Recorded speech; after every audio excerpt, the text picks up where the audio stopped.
Parang nakakalungkot. Nai-stress ako sa fallouts. Wow! Ang ganda naman ito. Ang hirap niyang gamitin. Hindi talaga siya nakikisama sa mga pangarap ko ngayon. Gusto mo makulay, diba? Itodo mo na yan. Ang dami mong time today, sis, ha?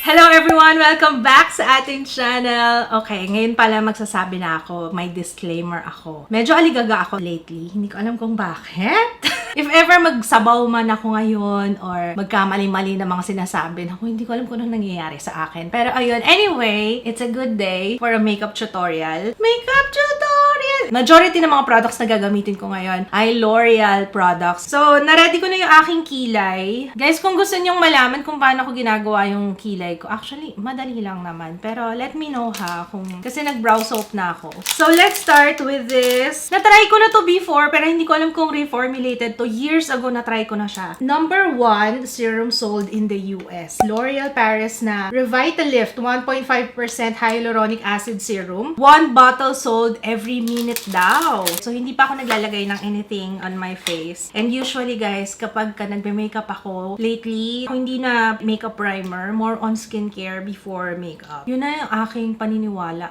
Kailangan priority is skincare at hindi makeup. Okay? So, hindi ko lang kung tama tong ginagawa ko. In-apply ko na lang siya basta.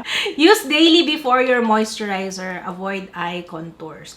Oh, hindi pwede siya sa eyes. Okay. Ang purpose niya is to moisturize the skin. Gusto ko yung finish niya. Alam niyo yung pag mag-set siya parang medyo malagkit. Usually pagka ganyan, guys, maganda yung pagkaka-apply ng foundation. Okay, so maglalagay na rin ako sa neck. Sabi dito, in 1 week daw, skin looks more youthful and bouncy. Oh, that's the Revitalift. Sa aking foundation, guys, hindi po ito napapalitan. Yung go-to foundation ko, L'Oreal Infallible 24-Hour Fresh Wear.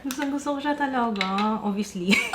Kuha lang ako ng damp na sponge. And then, let's apply. Hindi ko alam kung anong meron dito sa foundation na to. Pero talagang siya yung lagi kong dinadampot. Actually, nag-hoard na nga ako nito eh. Kasi nga sabi ko, baka mamaya magkaubusan. Mahirap na. So, apply ko lang muna siya on my face. Okay, next is, gawin na natin yung ating eyebrows. L'Oreal Paris Unbelievable. Yan yung gagamitin ko sa ating kilay. Yung brush niya, yung angled, yan, ilalagay ko lang dito. Kukuha tayo ng konting product. Tapos, imimimik ko lang yung aking brows. Tagal ko hindi nagamit to kasi nahingi. Tapos, nagpadala ulit yung L'Oreal kaya sabi ko, ay, finally. This is waterproof, guys.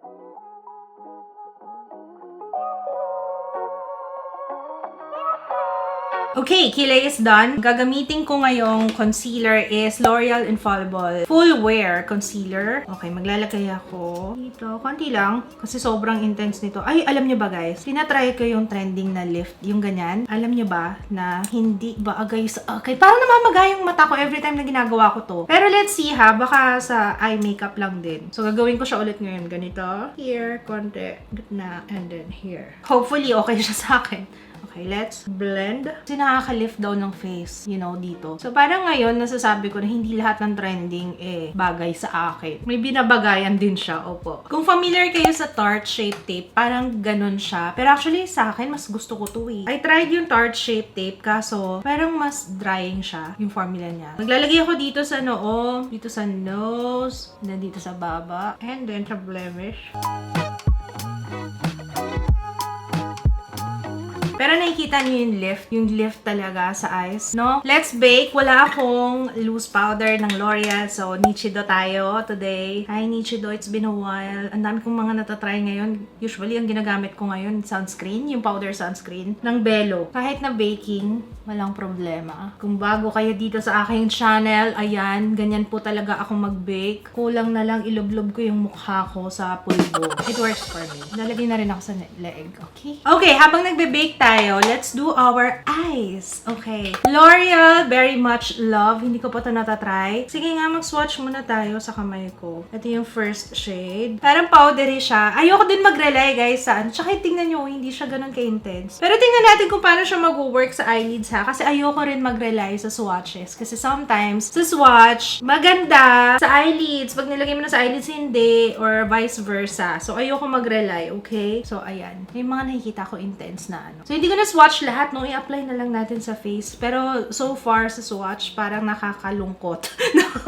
Let's get yung shade na to. And then, siya yung ilalagay ko sa ating outer V.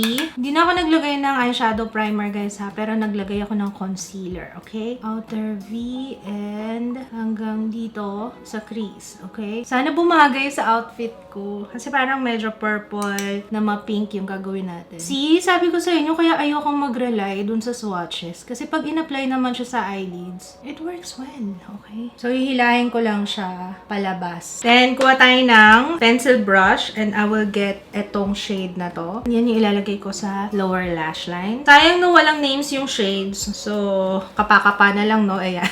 And then, let's add more color. Mas deep kasi itong kulay na to. So, idadagdag ko siya dun sa outer V. Dito lang.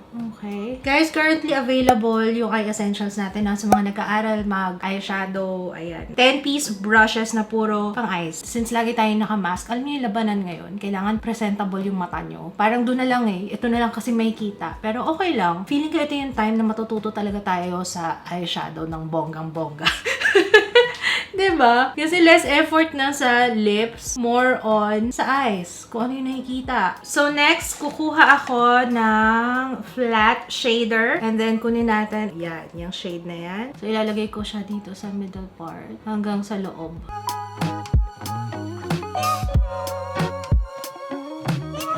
And then, smudger brush. And then, let's get itong shade na to. Yung mas pink. Okay? Let's apply dito. Buti na lang nag-bake ako. Tingnan nyo ang fallouts. Tinatap mo lang siya, ganyan, sa eyelids. Okay? And then, let's blend yung edges. Then, let's get itong shade na to. Ayan. Ipapatong ko lang dun para meron siyang kinang ng konti. Konting pink sa lower lash line. Itong pink na to. Dito sa inner corner, sa baba.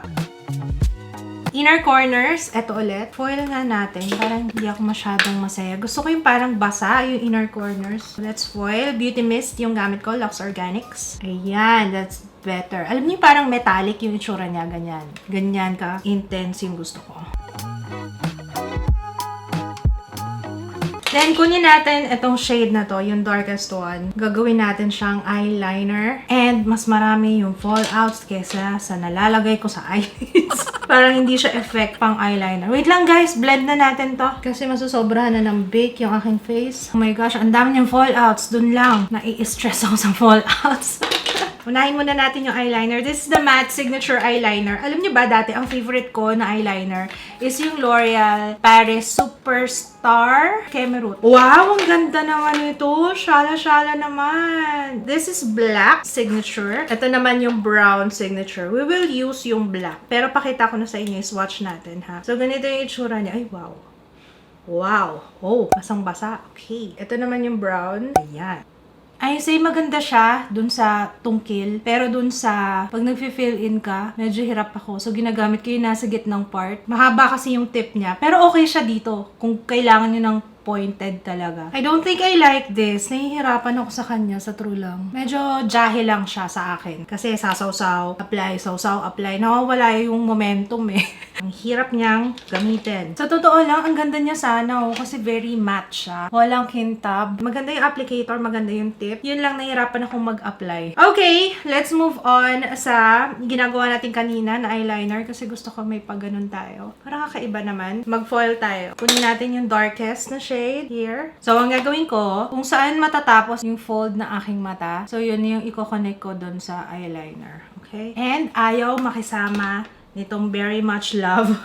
Ayaw nung eyeshadow, my gosh. Sundin mo naman yung pangarap ko sa buhay today. Hindi talaga siya nakikisama sa mga pangarap ko ngayon. So, tatanggalin ko siya ulit. Ayaw eh. Hindi ito yung ini-imagine ko. Eyeliner na lang yung gagamitin ko, guys. Para sure. Alam nyo, hindi talaga nakisama sa akin yung eyeliner. Lalo na dito sa edge na to. Ang ginamit ko na is Rare Beauty na eyeliner. Mas gamay ko to. Imbis na patulis siya, parang pabilog ng pabilog yung edge. So, ayun, nahirapan ako. Kaya si Rare Beauty na lang yung ginamit ko. Pero, nakisama na yung ating eyeshadow, ano? So, siya yung nilagay nilalagay ko dito sa edge ng eyeliner para hindi naman biglang putol. Alam niyo yun, parang merong gradient kung saan siya nagtapos yung eyeliner. So, ganyan din yung gagawin ko sa kabila. Sa totoo lang, kung di ko alam kung saan napapunta, itong ginawa nating makeup. Push pa rin tayo. Okay, hindi to L'Oreal. Badass Gel Eyeliner. Ready, Set, Glow Gel Eyeliner. Wala nakalagay ko anong shade. Pero ito, yung parang turquoise. Yan. Siya yung nasa under eye. Yan, magta-tight line lang tayo sa under eye area para colorful talaga. Todo mo na yan. Gusto mo makulay, diba? Itodo mo na yan. Ha? And then, orange. Ito, yung orange. Sa inner corner.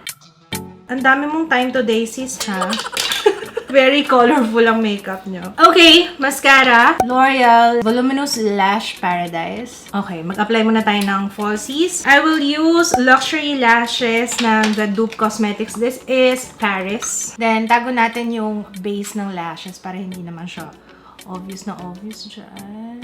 Then, mascara sa lower lashes. Okay, bigyan na natin ng shape yung ating face. Wala akong L'Oreal na contour. So, ito yung gagamitin ko. Hula Benefit. Anong lakad ko ngayon? Hindi ko rin alam kung saan lakad ko ngayon, guys. Ang kulay. Okay lang yan. Minsan lang yan. And then, let's contour the nose. For my blush, Maybelline V-Face Blush Contour. Obvious ba? Nahirapan ako sa eyeliner.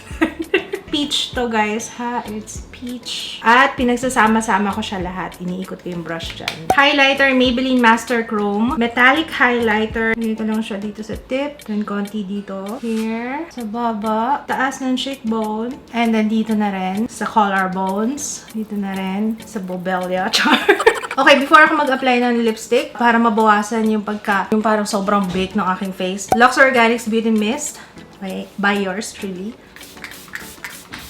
For my lips, newest ng L'Oreal, Colorish Lane New. Ang hirap basahin. New Charnel. Charnel? Tama ba? Ang ganda nito, guys. Tingnan niyo naman. Tingnan niyo yung packaging niya, ha? Ito yung pinakabago nilang lipstick. Look, ayan. Inspired by art and feminine cameroot. Ang ganda, oh. Pati yung shape ng lipstick. Can you see? Beautiful. Let's apply. Le Charnel ba? Ang smooth.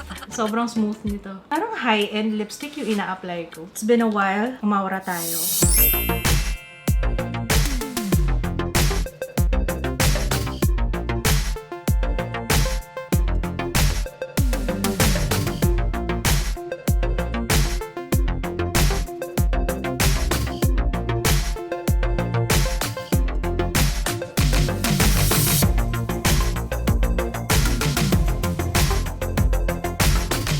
Okay, everybody, sana na-enjoy nyo yung ating makeup tutorial. Makeup tutorial na parang try-on na rin ng mga bagong products from L'Oreal. Parang get ready with me na rin siya. Ang gulo mo, ano ba talaga tatawag ko dito sa video na to? Hindi ko alam, guys. Pero sana na-enjoy nyo yung ating video for today. Let me know your thoughts. Comment down below. And kung meron kayong mga request sa mga susunod nating video, yeah, feel free to comment. And I will see you again on my next one. Bye, guys!